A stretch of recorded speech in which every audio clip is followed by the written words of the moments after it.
दोस्तों, दुनिया भर के बहुत सारे देशों की तरह हमारे देश भारत के लोग भी हमेशा से ही अंधविश्वास को मानते हैं। अब ऐसे में आपने अपने या फिर आसपास के घरों में लोगों को ऐसी चीजों को अपनाते हुए देखा होगा जिसका कोई मतलब ही नहीं बनता है, जैसे कि घरों के सामने नींबू लटकाना, छोटे बच्चों को काजल लगाना, बिल्ली रास्ता काट दे तो आगे न बढ़ना और इसी तरह के बहुत सारे अंधविश्वास हमें अक्सर देखने को मिल जाते हैं। हालांकि इन बातों का हमें ये पता नहीं होता कि हम ऐसा क्यों करते हैं, लेकिन पहले से लोग इसे फॉलो करते हैं तो इसी वजह से हम भी इसे मानने लगते हैं। हालांकि हमारा और आपका तो छोड़िए, भारत देश को क्रिकेट में रिप्रेजेंट करने वाले खिलाड़ी भी बहुत सारे अंधविश्वास को मानते हैं। यहाँ तक कि क्रिकेट के भगवान कहे जाने वाले सचिन के साथ साथ वीरेंद्र सहवाग, युवराज सिंह, जहीर खान, सौरभ गांगुली जैसे और भी कई सारे खिलाड़ी अपने अलग अलग अंधविश्वासों के लिए जाने जाते हैं। आज के इस वीडियो में हम उन्हीं के बारे में जानने वाले हैं। तो सबसे पहले चलिए हम बात कर लेते हैं क्रिकेट जगत के भगवान कहे जाने वाले सचिन तेंदुलकर के बारे। सचिन बिना किसी शक के दुनिया के सबसे बेहतरीन खिलाड़ियों में टॉप पर गिने जाते हैं, लेकिन इसके बावजूद भी सचिन ये सोच रखते थे कि वह मैच से पहले अपना लेफ्ट पैड पहले पहनते हैं तो उनका परफॉर्मेंस अच्छा होता है। और शुरुआती समय में जब यह अंधविश्वास कारगर साबित हुआ, तब से वह अपनी पूरी लाइफ मैदान में उतरने से पहले लेफ्ट पैड को ही अपने पैरों में पहले पहना करते थे, और शायद यही उनका लकी चार्म भी था।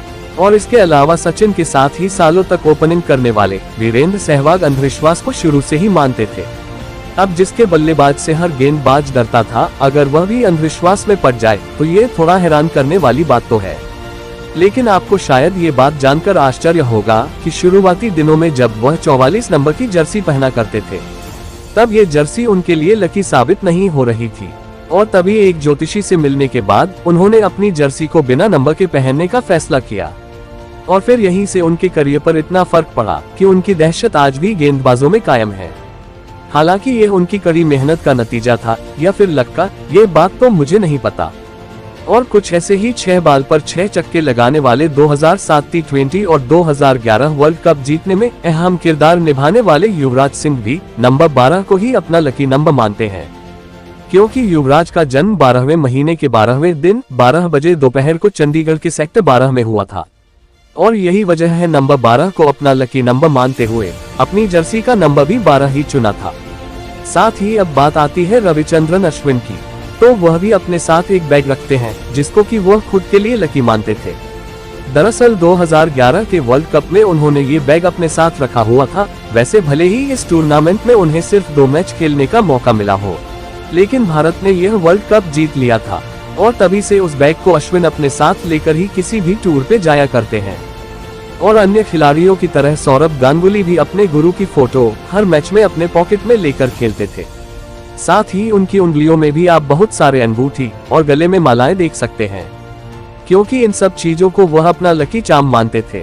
और वहीं हम बात करें जहीर खान जैसे दिग्गज गेंदबाज की, तो वह पीले रंग को अपना लकी चार्म मानते थे, और यही वजह थी कि मैदान में उतरने टाइम उनके साथ में पीला रंग का रुमाल दिखाई देता था।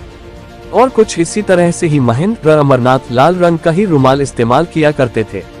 वैसे हमारे जैसे आजकल के यूथ तो महेंद्र अमरनाथ को ज्यादा नहीं जानते हैं, लेकिन बताया जाता है कि वह अपने समय के सबसे बेहतरीन खिलाड़ियों में से एक थे, और उन्होंने ही 1983 वर्ल्ड कप में आखिरी विकेट चटकाया था।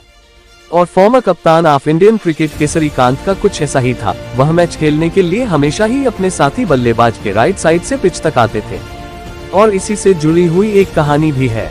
जब 1987 में भारत की पाकिस्तान से टेस्ट सीरीज चल रही थी, तब उस समय इंडिया की बल्लेबाजी एक मैच में बहुत ही जूझती नजर आ रही थी। यह मैच गावस्कर का आखिरी मैच भी था, और तभी गावस्कर ने उस मैच में श्रीकांत से कहा कि आज वह उनकी तरह ही बल्लेबाज के दाईं तरफ से जाएंगे। और फिर इसका नतीजा ये हुआ कि अपने अंतिम मैच में गावस्कर ने एक शानदार और यादगार पारी खेली थी।